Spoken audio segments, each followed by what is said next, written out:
出来吧。累不累啊？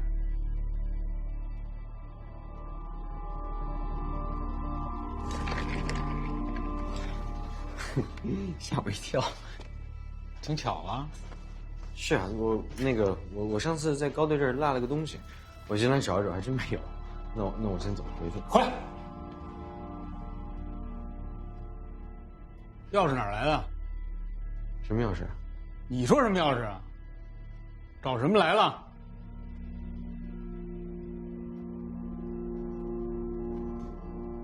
打你来警队那天开始，我就知道你是奔着什么来的。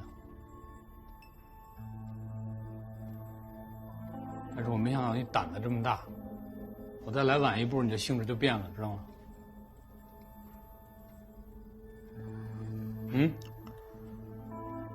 立马离开警队。海州市公安局大门以后永远向你关闭的。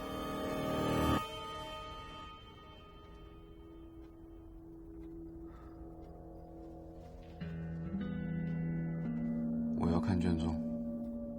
你要看什么呀？我要查海州案，我要看海州案的卷宗。这么多年，你从来没想过查海州案，是不是？你把海州案继续查下去，你的秘密就被别人知道了。你今天所得到的一切荣誉，都会消失掉，对吗？冷小兵，我告诉你，你不查，我查。今天别拦着我。你要是不拦着我，可以装作这件事情没有发生过。但如果你拦着我，我就拦着你了。我还真就拦着你了。你现在就把当年的事说出去。你现在就把当年的事说给每一个人听。我每天晚上我都恨不得，我每天晚上我都骂我自己，我每天晚上我都恨不得这个事让所有人知道。你让警队每一个人都知道冷小兵，真正的冷小兵是一个什么样的人，也让全海州市的人都知道，当年就是那个冷小兵放走了海州案的凶手。我自己做错的事我担，我这身衣服我该脱我脱。你把这事说出去，我就彻底解脱了。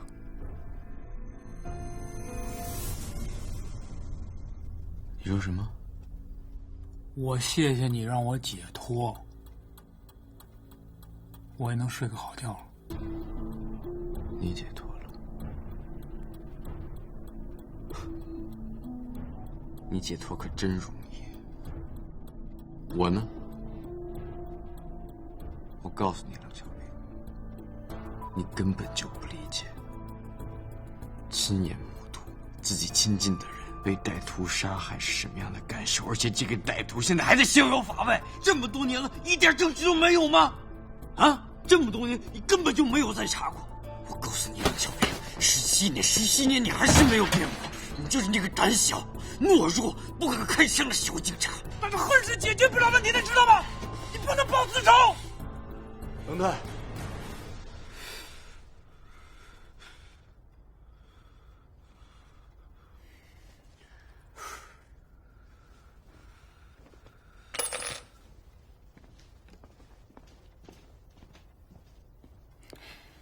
没事，刚才教他两招。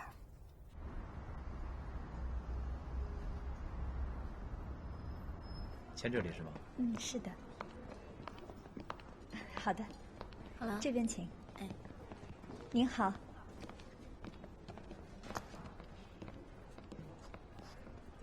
这是其中的一个案例。我要想说的是，自一战时期以来，心理学家为了研究残酷的战争给士兵的心灵带来的创伤，发现了弹症症，一直发展到今天的创伤后应激障碍症。它的诱因呢，却是变得越来越模糊，越来越不可见。谢谢潘教授。潘教授，我是海州市医院精神科医生甄宇。对不起，我赶了飞机。是夏木让我来找你的。你刚才说你是夏木的心理医生？是。他现在怎么样？他为什么自己不来找我？他现在在刑警队身份有些敏感，其实并不是他委托我来的，而是我自己擅自做主，特地想来跟您见一面，了解一下他之前的治疗情况。啊，他现在在你这儿看病？嗯。如果您需要他的病历，我可以。啊，不用。他现在的病情还稳定吗？基本上还算是稳定，但是一见到血还是会犯病。怎么会这样？他的晕血症早就恢复了呀，难道又出现了反复？他最近有些行为异常。我真的很想夏木能快点成为一个正常的人。沈医生，你一定也有自己不少的患者，那为什么对夏木那么关心呢？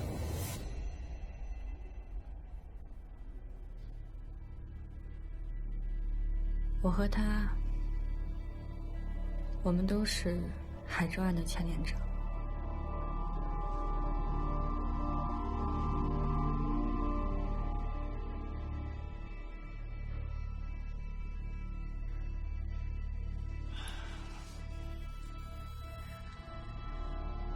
你是真的以为夏木的病仅仅是因为童年的创伤？难道不是吗？夏木的童年创伤啊，已经被治愈了。他有明显的震颤、幻觉，还有无端的窒息，这些都是创伤症的典型表现，怎么会被治愈呢？他能够通过警校的考试，包括面试和心理测试，就已经证明了这一点。而且我侧面也找人打听过，他在警校的这么些年，表现得很好。按理说我不该给你看这些，可是既然你跟他有相同的经历，更了解他的想法，我也想你能够真的帮助到他。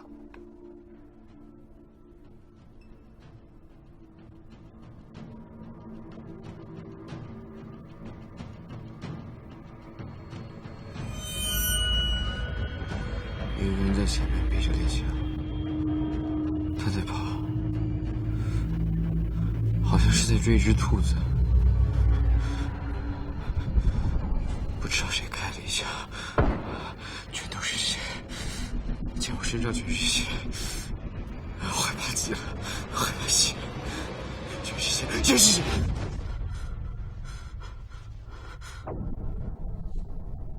所以，我的判断是，他一定是有了新的刺激源，诱发了他童年的创伤。哎呀，可惜我俗务缠身，没有时间去调查清楚啊。那您知道夏木来海州之前都去哪儿生活过吗？啊，湿地保护站，和他的姥爷一起生活。潘教授，我们该走了。夏木的病历，您可以给我一份吗？嗯。潘教授，我们今天的谈话啊，我知道，我不会对任何人说的。尤其是刑警队跟警校。明白，明白，放心吧。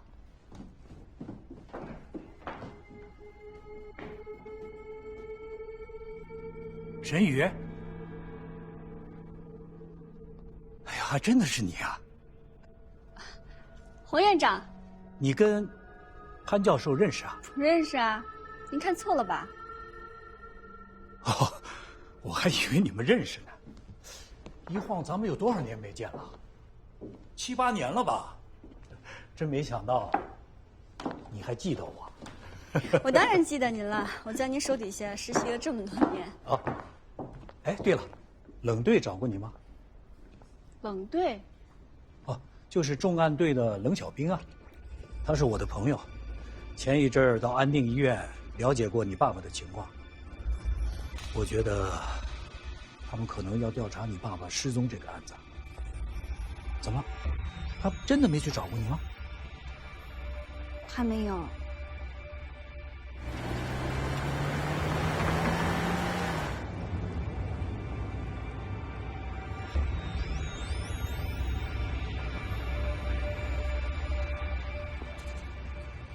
袁叔叔，小雨，这么晚了你怎么来了？我把饭盒落在办公室了，我去帮他拿下。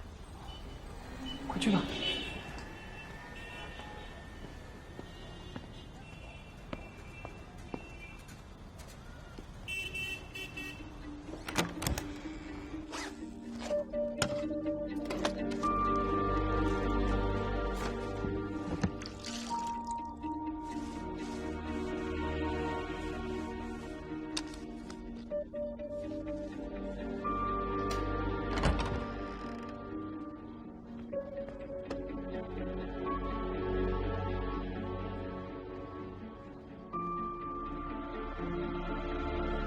伯伯，我来找2本书。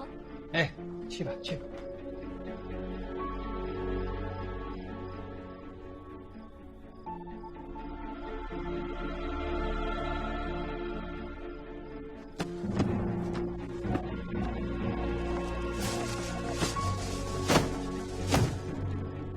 姚伯伯，那我先走了。啊，好的。饭盒拿到了？我爸这几天得了重感冒，身体不太舒服，所以想请几天假。你可以帮我把这张假条给院长吗？没问题啊，说说吧。谢谢袁叔叔。没事。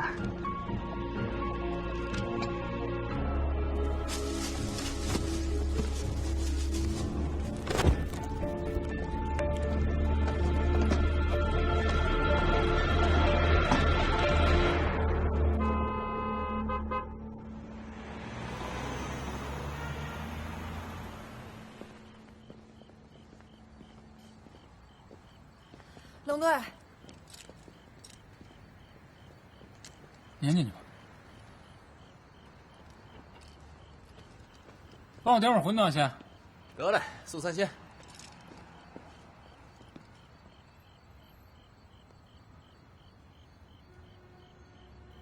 我把那天晚上监控视频延展了一下，发现夏木在那天晚上9点09分的时候，在海州市肉类批发市场出现过，但并没有发现沈宇。9点09分。嗯，批发市场离沈宇家多远？不是很远，300-400米。夏木到批发市场干嘛去了呢？人到齐了，我说2句。来，我就以茶代酒，希望大家身体健康。来，来，谢谢高队，谢谢高队。来，我还有一些喜事要公布，我要为重案队再添1员虎将。陈涵同志的调职申请我已经批准了，从现在起，陈涵就是重案队的1员。怎么，大家不欢迎吗？欢迎！恭喜小陈同学啊！恭喜！欢迎来我们专案，梦想成真了！谢谢大家。是啊。来，我敬你一个。来一个，来，张了啊！来，哥，是啊。你要是想替我当这重案队队长呢，来吃菜。不是你干比我合适。是。不是你说都2回了，你这安排到我身边，商量都不跟我商量一下，直接就宣布了，你让我这队长咋当啊？总队，上次马云的案子还是我找到的眼镜线索呢。陈涵同志，我告诉你，我不想让你进重案队，我那是要保护你，我是为你好呢，知道吗？你自己抬眼看看，整个重案队清一色大老爷们儿，每次要办理涉及女性案件的时候，还得从别的队调人。你是不嫌麻烦，人家可是一肚子怨言，还说你观念封建、重男轻女，这事儿就这么定了，反对无效。来，大家举杯，欢迎陈涵入队！欢迎！加油！来，我一定会好好干的。那是一帆风顺啊。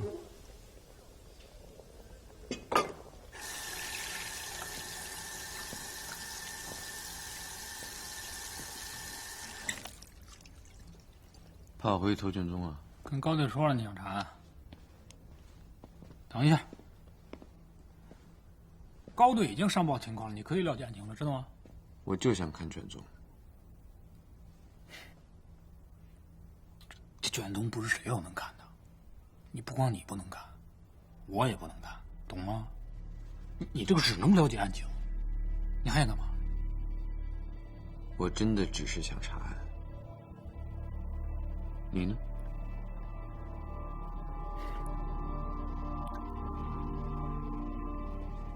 那倒也不是不能隐瞒。什么办法？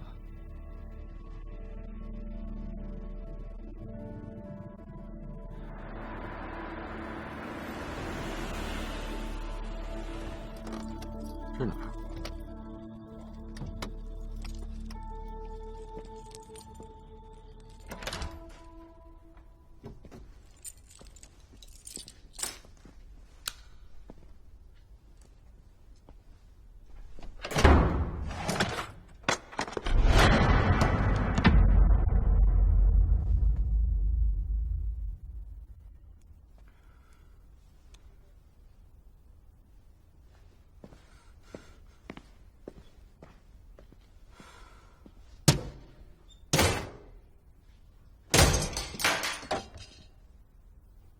干什么呀？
这些年来，我一直在搜索案件相关的简报。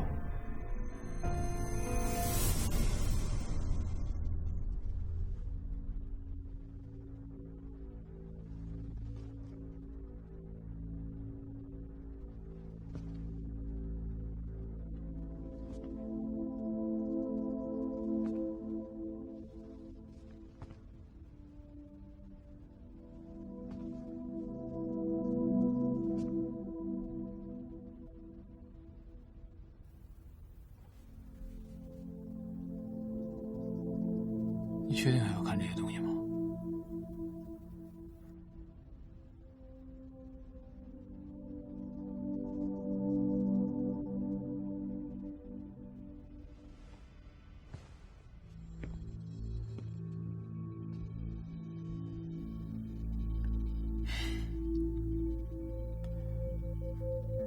先答应我几个条件。你说。第一，不许隐瞒任何信息，有线索第一时间向我报告。第二，没有我的允许，不许擅自行动，听见了吗？第三，这个事仅限你跟我之间知道，不能再牵扯警队的第三个人了。合情合理，我答应你。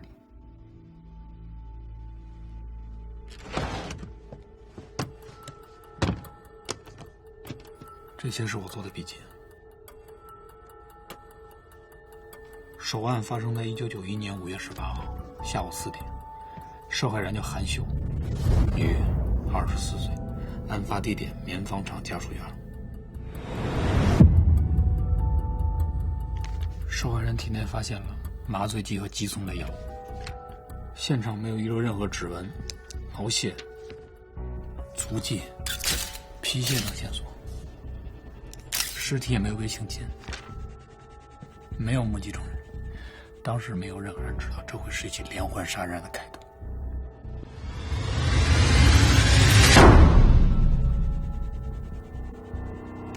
警方最开始倾向于是情杀，排查大量人员之后，没有任何线索。没有线索。3年之后，第二起案件的受害人吴芳芳出现了。当天晚上11点。凶手尾随吴芳芳到达了集装厂单人宿舍，并用钝器袭击其颅脑。凶手改变了作案手法？没有。现场发现了残留的麻醉剂，还有玻璃瓶碎片，打斗的痕迹非常明显。凶手应该是想麻醉吴芳芳的过程中，遭到了吴芳芳的激烈抵抗，打晕之后，并用电话线把受害者捆绑。之后割腕将其杀害。凶手走的时候带走了屋里全部的贵重物品，而且当时案发的辖区属于另外一个分局。管辖的民警根据现场情况，认定这是一起由入室盗窃引起的激情杀人，所以并没有跟之前的案件进行并案。凶手虽然被迫改变了作案手法，但是他的作案特征没有变，他依然还是会每次拿一个闹钟，在受害者昏迷的时候，把闹钟放在受害者面前，并把表盘的一面朝向受害者，行凶之后再拿走。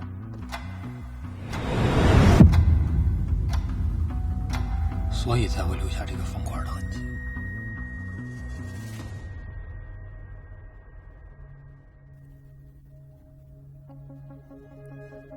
1998年，第3起、第4起案件同时发生，中间只间隔了1天，但是距离上一起案件已经隔了4年。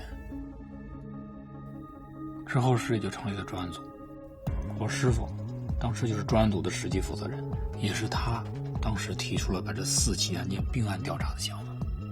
海州案也就是从那一天开始才宣布正式开始调查。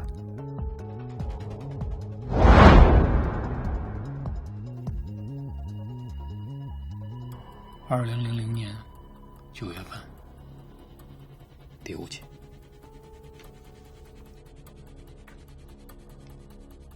为什么是麻醉剂和激素药？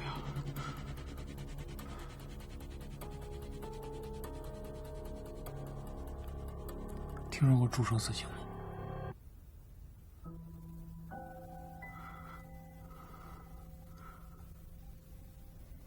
凶手应该是在模仿注射死刑。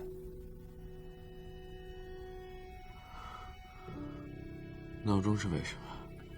脑中的就是变态的。凶手在折磨受害者。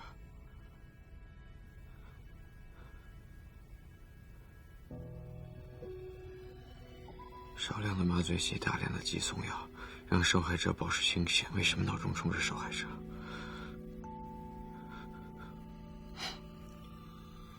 凶手想让受害者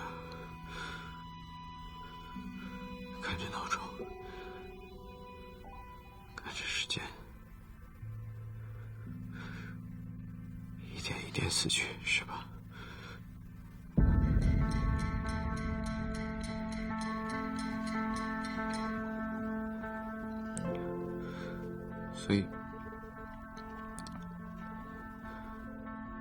所以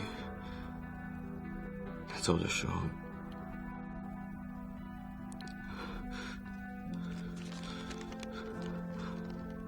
很痛苦，对吧？啊？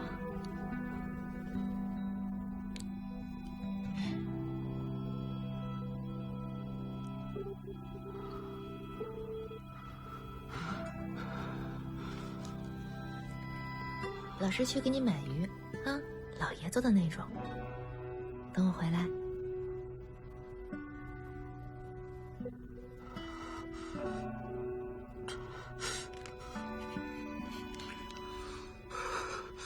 我去洗把脸。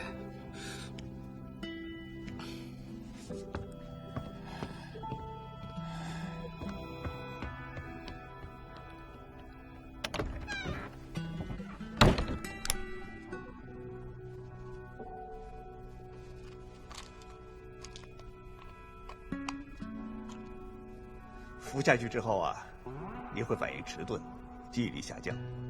要想真正的治愈啊，最好的办法就是面对创伤。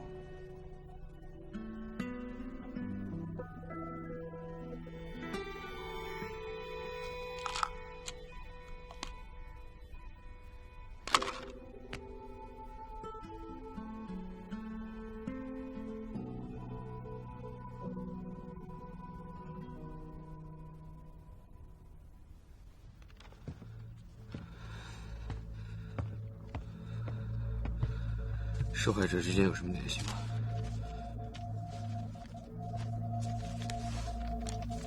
没什么联系，但是共同特征有一个，都是20到35岁之间，面容姣好的青年女性。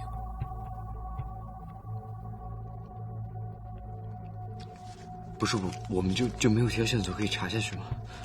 有一条。凶手当时用你们家楼下的公用电话打过电话报过警，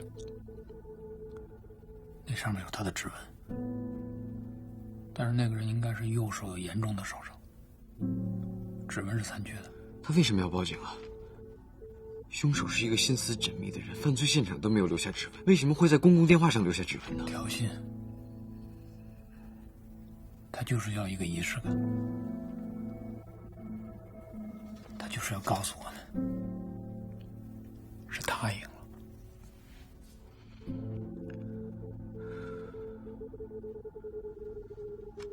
有没有关于那个电话的线索？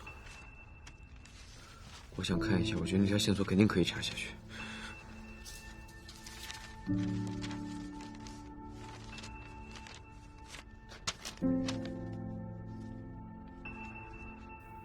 说实话，我不想让你跑这个案子。为什么？我不想让你以后过得像我一样。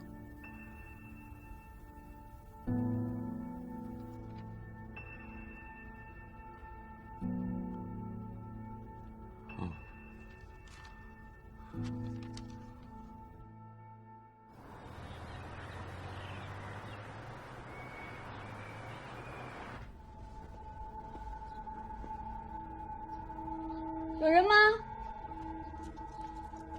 干啥的？大爷，我找人。你找谁啊？夏木，你认识吗？找夏木？你是他什么人？我是他女朋友。